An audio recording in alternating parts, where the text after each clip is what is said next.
if you are a Real Madrid fan, bro, I feel for you. I feel really bad for you. അങ്ങനെ എനിക്ക് പറയാൻ പറ്റുള്ളൂ. കാരണം L ക്ലാസിക്കോയിൽ ക്യാംനോയിൽ പോയിട്ട് ബാഴ്സലോണയ്ക്കെതിരെ ഇങ്ങനൊരു പെർഫോമൻസ്, അതിൻ്റെ ഒടുവിൽ അവർ ജയിക്കുന്നു, അവർ വീണ്ടും ലീഗ് ടൈറ്റിൽ ഉയർത്തുന്നു. നിങ്ങളുടെ കയ്യിൽ ഈ സീസൺ കാണിക്കാൻ ഒന്നുമില്ല. ഇത് വേറെ ഏത് ക്ലബ്ബായിരുന്നെങ്കിലും നമുക്ക് എന്തെങ്കിലുമൊക്കെ പറഞ്ഞ് നിൽക്കായിരുന്നു. പക്ഷെ ഇത് റയൽ മാഡ്രിഡ് ആയി പോയല്ലോ. യൂറോപ്യൻ റോയൽറ്റി അല്ലേ നിങ്ങൾ, എന്ത് പറ്റി? എന്തായാലും നിങ്ങളുടെ ഈ മുറിവുകളിൽ ഞാൻ അധികം കുത്തി നോവിക്കാതിരിക്കാൻ ശ്രമിക്കാം. പക്ഷേ നമ്മുടെ പരിപാടി നമുക്ക് ചെയ്തല്ലേ പറ്റുള്ളൂ. അതുകൊണ്ട് തന്നെ ഈ ഒരു എൽ ക്ലാസിക്കോ മത്സരത്തിൽ നിന്നും നമ്മൾ മനസ്സിലാക്കിയ 5 ഇമ്പോർട്ടൻറ്റ് കാര്യങ്ങൾ ഞാൻ പറയാം. ഈ മത്സരം കണ്ട ഓരോ റയൽ മാഡ്രിഡ് ഫാനിനും ഈ ഒരു ഫീലിംഗ് ഞാൻ പറയാതെ തന്നെ അവരുടെ മനസ്സിൽ വന്നിട്ടുണ്ടാവും. ഇന്ന് നിങ്ങളുടെ ടീം ബാഴ്സലോണയുടെ ആ ഒരു ഡിസയറും ആ ഒരു ഹങ്കറും അതൊക്കെ കൊണ്ടുവന്ന ആ ഒരു ചാലഞ്ചിന് ഒട്ടും റെഡി ആയിരുന്നില്ല. കംപ്ലീറ്റ്ലി ഔട്ട് പ്ലേഡ് എന്നല്ലാണ്ട് ഒന്നും പറയാനില്ല. ആ 90 മിനിറ്റിലും ബാർസയെക്കാളും 1-2 സ്റ്റെപ്പ് പിന്നിലായിരുന്നു നിങ്ങൾ. ഇൻഫാക്ട് ചില റയൽ മാഡ്രിഡ് താരങ്ങളുടെ ബോഡി ലാംഗ്വേജ് കണ്ടപ്പോൾ എങ്ങനെയെങ്കിലുമൊക്കെ ഈ മത്സരം ഒന്ന് കഴിഞ്ഞ് ആ സ്റ്റേഡിയം വിട്ട് എനിക്ക് എൻ്റെ വീട്ടിൽ പോയാൽ മതിയേ എന്നവർക്ക് തോന്നുന്ന പോലത്തെ ഒരു ഫീലിംഗ് ആണ് എനിക്ക് കിട്ടിയത്. ആൻഡ് ഞാൻ അവരെ ആരെയും കുറ്റപ്പെടുത്തുന്നില്ല. കാരണം ഇന്ന് ബാഴ്സലോണയിൽ നിന്ന് റയൽ മാഡ്രിഡ് നേരിട്ട ആ ഒരു പ്രഷർ അത് ഒരുപാട് ടീമുകളെ കൊണ്ടൊന്നും ഹാൻഡിൽ ചെയ്യാൻ പറ്റില്ല. ഇന്ന് തന്നെ ഇവരെ ക്ലാസിക്കോയിൽ തോപ്പിച്ച് ഈ ടൈറ്റിൽ നമുക്ക് ഉയർത്തണം എന്നുള്ളൊരു വാശിക്കാണ് ബാർസ കളിച്ചത്. അത് അവരുടെ പ്രസ്സിങ്ങിലും അവരുടെ ആ ഒരു തുടക്കത്തിലും ഒക്കെ വളരെ എവിഡന്റ് ആയിരുന്നു. എങ്ങനെയാണ് ഈ ഒരു ഹൈ എനർജി ഫുട്ബോൾ ഹാൻസി ഫ്ലിക്ക് ഇവരെ കൊണ്ട് ഇത്രയും അടിപൊളിയായിട്ട് കളിപ്പിക്കുന്നതെന്നുള്ളത് ശരിക്കും നമ്മളൊന്ന് പഠിക്കേണ്ട കാര്യം തന്നെയാണ്. ഓബിയസ്ലി നമ്മളെല്ലാവരും അവരുടെ ഹൈലൈനിനെ കുറിച്ച് കുറ്റങ്ങൾ പറയാറുണ്ട്, കാര്യങ്ങൾ പറയാറുണ്ട്. ആ ഒരു high risk high reward approach ആണെന്ന് നമ്മൾ എപ്പോഴും എടുത്ത് പറയാറുണ്ട്. പക്ഷെ ഈ സംഭവം ഫുള്ളായിട്ട് വർക്ക് ചെയ്യുന്ന ഒരു സമയത്ത് ഇത്രയും ബ്യൂട്ടിഫുൾ ആൻഡ് എന്റർടൈനിങ് സാധനം വേറെ ഇല്ല. ആ ഒരു റിസ്കിനെ കുറിച്ചൊക്കെ എനിക്കറിയാം. ഈ ഒരു മത്സരത്തിലും അസെൻസിയോന്റെ ഒരു ബോൾ മോളിക്കൂടെ വന്ന് ഗോൺസാലോ ഗാർസിക്ക് ഒരു ചാൻസ് ഉണ്ടായിരുന്നു. പിന്നെ അതുപോലെ തന്നെ ഒരു ബെല്ലിംഗത്തിന്റെ ക്രോസ് എന്നിട്ട് എറിക് ഗാർസിയ ഒന്ന് സ്ലൈഡ് ചെയ്ത് ക്ലിയർ ചെയ്ത് കളയുന്ന ആ 2 സിറ്റുവേഷനിൽ ശരിക്കും ആ ഹൈലൈൻ എക്സ്പ്ലോയിറ്റ് ആവേണ്ടതാണ്. പക്ഷെ ഇനി നമ്മൾ ഈ കളിയിലേക്ക് തിരിച്ചു നോക്കുമ്പോൾ ആ 2 മൊമെന്റ്സിനെ നമ്മൾ വലിയ കാര്യമായിട്ട് നോട്ടീസ് പോലും ചെയ്യില്ല. ബിക്കോസ് ബാക്കിയുള്ള ഫുട്ബോൾ മുഴുവൻ അത്രയും ബ്യൂട്ടിഫുൾ ആയിരുന്നു. ആൻഡ് അതിന് ക്രെഡിറ്റ് ബാഴ്സലോണ അർഹിക്കുന്നുണ്ട്. ആൻഡ് ബാഴ്സലോണയുടെ ആ ഒരു ഡിറ്റർമിനേഷനെയും ആ ഒരു എനർജിയും ചൂണ്ടിക്കാണിക്കുന്ന ഒരു ക്ലിയർ മോമെന്റ് ഫസ്റ്റ് ഹാഫിൽ ഉണ്ടായിരുന്നു. എനിക്ക് തോന്നുന്നു 40 മിനിറ്റിന് ശേഷം എപ്പോഴാണ് ഷൂമേനി റയൽ മാഡ്രിഡിന്റെ ഹാഫിൽ തന്നെ ബോൾ ഒന്ന് എടുത്ത് കുറച്ച് സമയം എടുത്തൊരു പാസ് കളിക്കാം എന്ന രീതിയിൽ ഒരു 2 സെക്കൻഡ് എക്സ്ട്രാ ബോൾ ഹോൾഡ് ചെയ്ത് വെച്ചു. പെഡ്രി ആണെന്നാണ് എൻ്റെ ഓർമ്മ ശരിയാണെങ്കിൽ ആ മിഡ്ഫീൽഡിൽ നിന്ന് അപ്പം തന്നെ പ്രസ് ചെയ്ത് വന്ന് സ്ലൈഡ് ചെയ്ത് ആ ബോൾ എടുക്കാൻ. ശരിക്കും അത് ഈ ഷുവമേനി അവിടെ പാസ് കളിക്കാൻ നോക്കിയപ്പോൾ അപ്പം തന്നെ വന്ന് ആ ബോൾ ഇന്റർസെപ്റ്റ് ചെയ്തു. തിരിച്ച് റയലിന് തന്നെ ആ ബോൾ കിട്ടി. പക്ഷെ ആ ഒരു എനർജി ഉണ്ടല്ലോ, ശരിക്കും ബാസയ്ക്ക് അവിടെ അത് ചെയ്യേണ്ട ഒരു ആവശ്യമില്ല. കാരണം 2-0 ലീഡ് ചെയ്ത് നിൽക്കുന്നു. എന്തായാലും കളിയിൽ ഡോമിനേറ്റ് ചെയ്യാണ്. ഏകദേശം കുറച്ച് മിനിറ്റുകളും കൂടി ഉള്ളൂ ആ ഒരു ഫസ്റ്റ് ഹാഫ് എത്താൻ. റയൽ മാഡ്രിഡ് ആണെങ്കിൽ അവിടെ ത്രട്ടനിങ് ആയിട്ടൊന്നും ചെയ്യാൻ ഉദ്ദേശിക്കുന്നുമില്ല. കുറച്ച് സമയം ഒന്ന് വേസ്റ്റ് ചെയ്ത് ജസ്റ്റ് ആ കളി ഒന്ന് സ്ലോ ഡൗൺ ചെയ്യുക എന്നുള്ള ഉദ്ദേശത്തിലാണ് ഷുവമേനി അത്രയും സമയം എടുത്തത്. പക്ഷെ എന്നിട്ടും പെഡ്രി ആ മിഡ്ഫീൽഡിൽ നിന്ന് അങ്ങനെ റൺ ചെയ്ത് അത് പ്രസ് ചെയ്തു എന്നുള്ളതാണ്.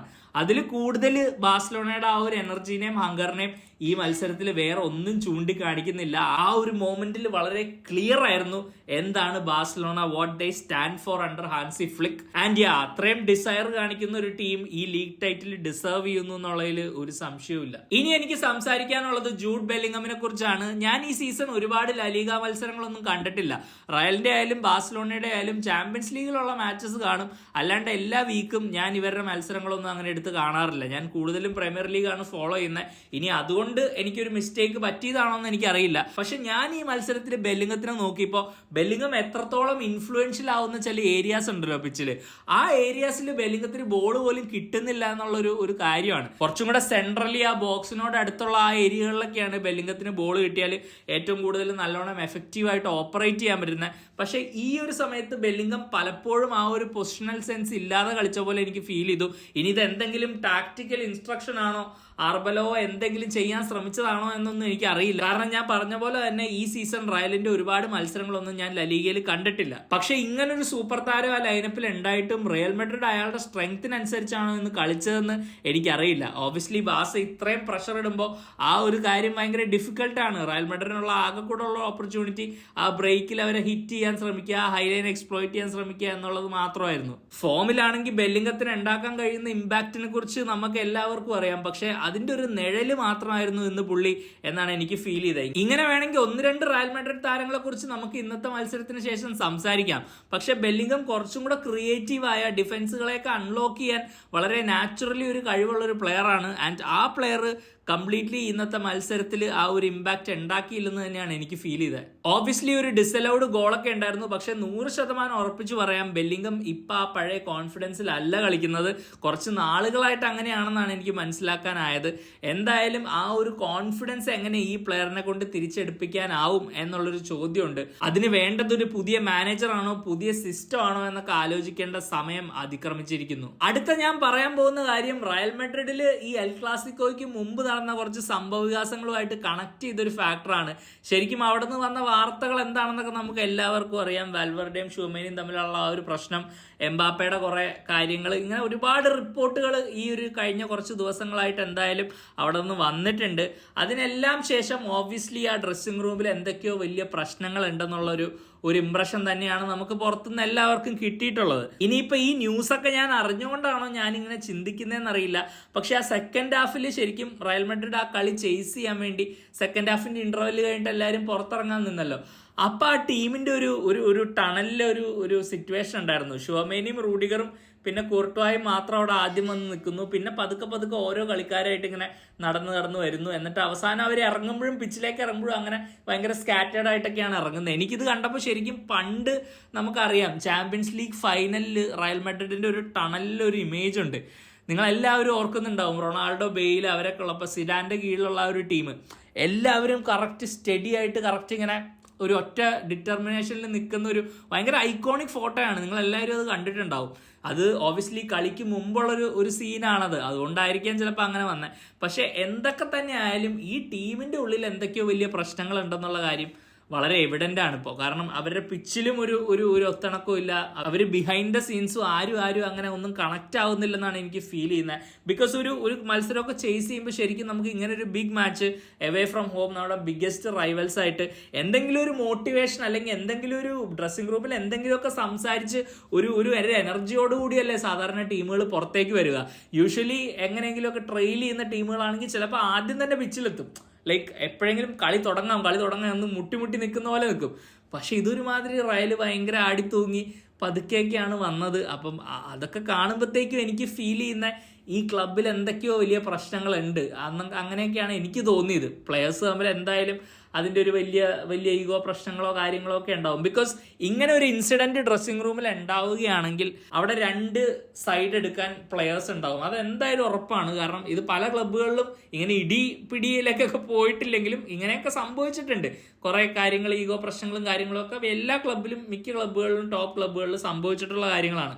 അപ്പോഴൊക്കെ നമുക്ക് മനസ്സിലാക്കാൻ കഴിഞ്ഞിട്ടുള്ളത് എപ്പോഴും ആൾക്കാർ ഒരു സൈഡ് ചൂസ് ചെയ്യും. ഓക്കെ, ഇയാളുടെ ഭാഗത്താണ് ന്യായം അല്ലെങ്കിൽ ഇയാളുടെ ഭാഗത്താണ് ന്യായം എന്ന്. അപ്പം നമ്മൾ ഓബ്വിയസ്ലി നമ്മുടെ മനസ്സിൽ ഒരാൾ ചെയ്തത് ഫെയർ ആണ്, മറ്റേ ആൾ ചെയ്തത് കുറച്ച് ഓവർ റിയാക്ഷൻ ആയി എന്ന് ചിന്തിക്കുന്നത് ഒരു നാച്ചുറൽ ഹ്യൂമൻ ടെൻഡൻസിയാണ്. അങ്ങനെ ഒരു ഫീലിംഗ് പല പ്ലെയേഴ്സിലും വന്നിട്ടുണ്ടെങ്കിൽ അവരറിഞ്ഞോ അറിയാതെയോ അവർ രണ്ടുപേരും ഈ സൈഡ് ചൂസ് ചെയ്തിട്ടുണ്ടാവും. അതുകൊണ്ട് തന്നെ ചിലർക്ക് ഒരുപക്ഷെ ഷുവമേനി ഭയങ്കര അൺറീസണബിൾ ആയിട്ട് ബിഹേവ് ചെയ്ത പോലെ തോന്നാം, വാൽവർഡെ ഒരുപക്ഷെ ഓവർ റിയാക്ട് ചെയ്തതായിട്ട് തോന്നാം.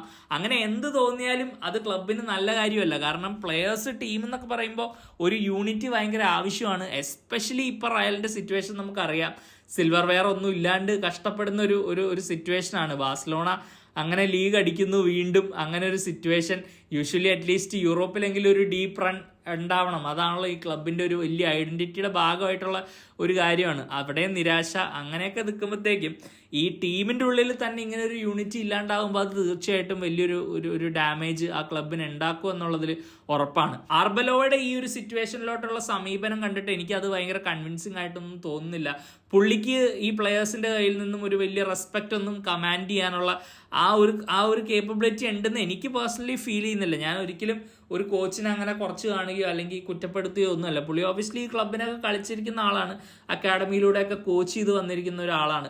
പക്ഷെ ഒരുപക്ഷെ ആ ഒരു സിദാനോ അല്ലെങ്കിൽ ഒരു ആൻചലോട്ടിയോ അല്ലെങ്കിൽ ഒരു മൊറീഞ്ഞോയൊക്കെ കമാൻഡ് ചെയ്യുന്ന ഒരു റെസ്പെക്റ്റ് ഉണ്ടല്ലോ, അതൊരു പക്ഷേ ഈ പ്ലെയേഴ്സിന് ആർബലോയിലോട്ട് ഇല്ലെന്നുള്ളത് 100% നമുക്ക് ഉറപ്പാണ്. ഞാനത് എടുത്തു പറയാൻ കാരണം നിങ്ങൾ ആക്ച്വലി എന്തൊക്കെയാണ് ഇവിടെ റയലിൽ സംഭവിച്ചതെന്നുള്ള കുറേ റിപ്പോർട്ടുകൾ കുറേ മീഡിയയൊക്കെ റിപ്പോർട്ട് ചെയ്തിട്ടുണ്ട്. അത്ലറ്റിക്കിലൊക്കെ നല്ല ഡീറ്റെയിൽഡ് ആയിട്ടുള്ള ആർട്ടിക്കിൾ ഉണ്ട്. നിങ്ങൾ അതെടുത്ത് വായിച്ചു നോക്കിയാൽ നിങ്ങൾക്ക് മനസ്സിലാവും ലൈക്ക് എങ്ങനെയാണ് ഡേ ബൈ ഡേ ഈ സംഭവങ്ങൾ ഇങ്ങനെയൊക്കെ ആയത് എന്നൊക്കെ പറഞ്ഞ് ഭയങ്കര ഡീറ്റെയിൽസ് ഒക്കെ ഉണ്ട്. അതിനെക്കുറിച്ച് നിങ്ങൾക്ക് സെപ്പറേറ്റ് വീഡിയോ വേണമെങ്കിൽ നിങ്ങൾ പറഞ്ഞാൽ മതി, കമൻറ്റ് ചെയ്താൽ മതി, ഞാനത് വേണമെങ്കിൽ ചെയ്യാം ആൾക്കാർക്ക് കാണാൻ താല്പര്യം ഉണ്ടെങ്കിൽ. വെരിഫൈഡ് സോഴ്സസുകളിൽ നിന്നുള്ള റിപ്പോർട്ടുകളാണ് ലൈക്ക്, പക്ഷേ സോഴ്സ് അൺനെയിംഡ് ആയിരിക്കും. അതെപ്പോഴും ഇങ്ങനത്തെ സ്റ്റോറികളിൽ ജേർണലിസ്റ്റുകൾ അവരുടെ സോഴ്സിനെ പ്രൊട്ടക്ട് ചെയ്യും, പക്ഷേ അത് റിലയബിളി വെരിഫൈഡ് ഇൻഫർമേഷൻ ആയിരിക്കും. അങ്ങനെ നല്ല ആർട്ടിക്കിൾസ് ഒക്കെ വന്നിട്ടുണ്ടായിരുന്നു. ഇതിനെക്കുറിച്ച് വായിക്കാൻ ഇൻട്രസ്റ്റ് ഉള്ളവരുണ്ടെങ്കിൽ വായിക്കുക. അപ്പൊ ഞാൻ പറഞ്ഞു വന്നത് ഇതാണ്, റയൽ മാഡ്രിഡിനെ സംബന്ധിച്ചിടത്തോളം ഇത് വലിയൊരു ചാലഞ്ചാണ്. ഇതിൽ നിന്ന് എങ്ങനെ കരകയറാമെന്ന് പെറേസ് തല പുകഞ്ഞ് ആലോചിക്കുമായിരിക്കും. അതിൽ പുള്ളിക്ക് കിട്ടിയിരിക്കുന്ന ഉത്തരം ജോസെ മൊറീഞ്ഞോ തിരിച്ചു വരും, എല്ലാം ശരിയാവും എന്നുള്ളതാണെന്നാണ് നമുക്ക് മനസ്സിലാക്കാൻ കഴിയുന്നത്. എന്തായാലും ജോസേനെ ഞാൻ ഒരിക്കലും കൗണ്ട് ഔട്ട് ചെയ്യില്ല, കാരണം ചെൽസിയിലും രണ്ടാമത് വന്ന് ലീഗ് ടൈറ്റിൽ നമുക്ക് അടിച്ചു തന്നൊരു ഒരു വ്യക്തിയാണ്. ഓബിയസ്ലി ആ ചെൽസിയിലെ രണ്ടാമത്തെ സ്പെല്ലിന് ശേഷം അദ്ദേഹത്തിന്റെ കരിയർ വേറൊരു ഡയറക്ഷനിലാണ് പോയിട്ടുള്ളത്. എവിടെയും അങ്ങനെ കൺസിസ്റ്റന്റ് ആയിട്ട് സക്സസ് ഒന്നും പുള്ളിക്ക് കണ്ടെത്താനായിട്ടുമില്ല. പക്ഷേ റയൽ മാഡ്രിഡിന് മേ ബി അത് വർക്കൗട്ട് ആയേക്കാം. ഒരു ലോങ് ടേം പ്ലാൻ ഒന്നും അല്ലെങ്കിലും ഷോർട്ട് ടേമിൽ ഈ പ്രശ്നങ്ങളൊക്കെ ഒന്ന് പെട്ടെന്ന് പരിഹരിച്ച് എങ്ങനെ ട്രോഫികൾ ജയിക്കാം, അല്ലെങ്കിൽ എങ്ങനെ ഒരു വിന്നിങ് മൊമെന്റം കൊണ്ടുവരാം, എങ്ങനെ ഈ പ്ലെയേഴ്സിൽ ഒരു കോൺഫിഡൻസ് കൊണ്ടുവരാം എന്നുള്ള ആ ഒരു ജോലി ഏൽപ്പിച്ചു കഴിഞ്ഞാൽ പുള്ളി ഒരു ഷോർട്ട് ടേമിൽ എന്തെങ്കിലുമൊക്കെ ഇമ്പാക്റ്റ് ഉണ്ടാക്കാനുള്ള സാധ്യതയുണ്ട്. പിന്നീട് ലോങ് ടേമിൽ എന്താ ചെയ്യേണ്ടതെന്ന് അത് റയൽ മാഡ്രിഡ് തന്നെ തീരുമാനിക്കണം.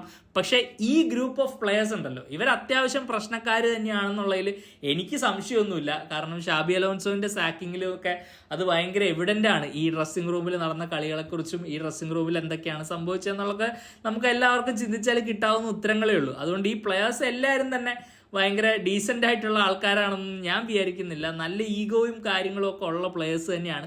റയൽ മാഡ്രിഡിന് കളിക്കുമ്പോൾ പിന്നെ എല്ലാവർക്കും കുറച്ചൊക്കെ ഈഗോ വരും. അത് അങ്ങനത്തെ ഒരു ക്ലബ്ബാണ്. ഗലാക്റ്റിക്കോ മൈൻഡ് സെറ്റ് ഒക്കെ ഉള്ള ഒരു ക്ലബ്ബാണ്. സൂപ്പർ സ്റ്റാറുകൾ മാത്രം കളിച്ചുകൊണ്ടിരുന്ന ക്ലബ്ബാണ്. അവിടെയൊക്കെ വരുമ്പോൾ എന്തായാലും പിന്നെ culture is like that, like അങ്ങനത്തെ ഒരു റോയൽ ഫീലിംഗ് ആണ് റയൽ മാഡ്രിഡിനെ കളിക്കുക എന്ന് പറഞ്ഞാൽ. അവിടുത്തെ ക്രൗഡും മാഡ്രിഡിലെ ലൈഫും എല്ലാം ഒരു ഫുട്ബോളർ എന്ന് പറഞ്ഞാൽ നിങ്ങളൊരു പെഡസ്റ്റലിലാണ് എപ്പോഴും. അപ്പോൾ ആ സ്ക്രൂട്ടിനി എപ്പോഴും ഉണ്ടാവും. അപ്പോൾ അതൊക്കെ ഭയങ്കര നാച്ചുറൽ ആയിട്ടുള്ള സംഭവമാണ്. ആ ഒരു സ്ഥലത്താണ് ഒരു സ്ട്രോങ് പേഴ്സണാലിറ്റി ഈ പ്ലെയേഴ്സിനെ ലീഡ് ചെയ്യാൻ വരേണ്ടത്. ആ ഒരു ഡ്രസ്സിംഗ് റൂമിൽ നമ്മളിപ്പോൾ നോക്കിയാലും അങ്ങനത്തെ ഒരു ലീഡറും അവർക്കില്ല. ഒരു പരിധി വരെ വാൽവർഡേക്കാണ് അത് ചെയ്തുകൊണ്ടിരുന്നത്. ഇപ്പം അങ്ങേരെ പിടിച്ചിടിച്ച് ഹോസ്പിറ്റലിലും ആക്കി. അപ്പോൾ റയൽ മാഡ്രിഡ് ഫാൻസ് എല്ലാവരും പുതിയ കോച്ചിനായിട്ട് വെയിറ്റ് ചെയ്യുക. അത് കഴിഞ്ഞാൽ ഒരുപക്ഷെ നിങ്ങൾക്ക് വീണ്ടും ഒരു ജയത്തിന്റെ പാതയിലേക്ക്, ഒന്നോ രണ്ടോ മത്സരം ജയിക്കുന്നതല്ല, നിങ്ങളുടെ റൈവൽസിനെയൊക്കെ തോപ്പിച്ച് വീണ്ടും ഒരു സീരിയസ് കണ്ടൻഡർ ആവണമെങ്കിൽ അങ്ങനെ എന്തെങ്കിലും നടക്കണമെന്ന് തന്നെയാണ് എനിക്ക് ഫീൽ ചെയ്യുന്നത്. ബിക്കോസ് ഈ പ്ലെയേഴ്സ് അല്ലാണ്ടൊന്നും പഠിക്കില്ല. ഇവന്മാർക്കെതിരെ ഈ ഒരു തണുത്ത മെന്റാലിറ്റി എടുക്കുകയാണെങ്കിൽ അവർ തലേ കയറി നിരങ്ങും എന്നിപ്പോൾ അവർ ഒന്നല്ല 2 പ്രാവശ്യം തെളിയിച്ചു കഴിഞ്ഞു. Now I have to talk about Marcus Rashford. What a goal bro! ഒന്നും പറയാനില്ല. ലോകത്തിലെ ഒരു ഗോൾ കീപ്പറും ആ ഫ്രീ കിക്ക് സേവ് ചെയ്യില്ല. അമ്മാതിരി സാധനം. റാഷ്ഫോർഡിന്റെ ടെക്നിക്കൽ ക്വാളിറ്റിയെ കുറിച്ചൊക്കെ നമുക്കറിയാം. നമ്മൾ പ്രീമിയർ ലീഗിൽ പല ഇൻസ്റ്റൻസിലും അത് കണ്ടിട്ടുള്ളതാണ്.